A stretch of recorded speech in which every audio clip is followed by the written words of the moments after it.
Perbahasan mengenai masa depan industri berita menjadi tumpuan di World Economic Forum WEF dengan para pemimpin media dan sarjana komunikasi memberi amaran bahawa dunia kini berada dalam keadaan paradoks maklumat. Walaupun masyarakat hari ini menikmati akses kepada maklumat yang lebih luas dan pantas berbanding mana-mana era terdahulu, tahap kepercayaan terhadap institusi media berada pada paras terendah. Menurut mereka, keadaan ini bukan isu sementara tetapi merupakan krisis asas yang menjejaskan demokrasi, pembentukan pendapat umum dan kestabilan sosial. Panel sesi bertajuk What is the State of the Fourth Estate tersebut menggariskan 4 realiti utama yang dilihat sedang membentuk landscape baharu media global, melibatkan perubahan kuasa, masalah kredibiliti, salah faham terhadap peranan pakar serta peranan teknologi kecerdasan buatan AI yang semakin berkembang. Now, that problem is sort of getting a little bit more acute with AI and with the mixing of the algorithms and the business. So second and first estate are sort of coming together.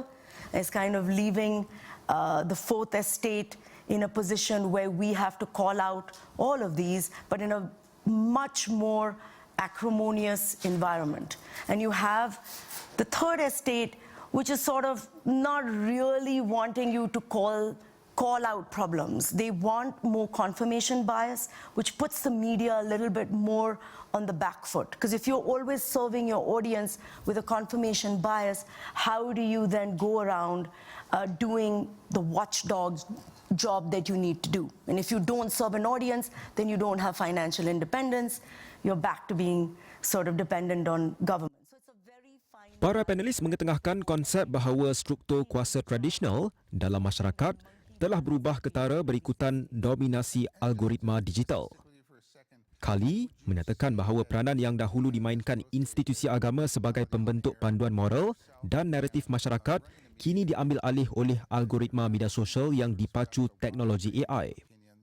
Beliau menjelaskan bahawa gabungan antara syarikat teknologi besar dan algoritma telah mewujudkan estate pertama baharu yang berpengaruh terhadap cara masyarakat menerima dan menilai maklumat. Dalam membincangkan kejatuhan kepercayaan masyarakat terhadap media, penulis editorial The New York Times, Brad Stevens menegaskan bahawa industri itu tidak boleh terus menuding jari kepada faktor luaran seperti politik, populis atau gangguan teknologi. Sebaliknya, katanya media perlu mengakui peranan mereka sendiri dalam kehilangan kredibiliti. Beliau merujuk tinjauan Gallup yang menunjukkan kepercayaan terhadap akhbar berada pada hanya 18%, manakala kepercayaan terhadap berita televisyen lebih rendah, sekitar 11%.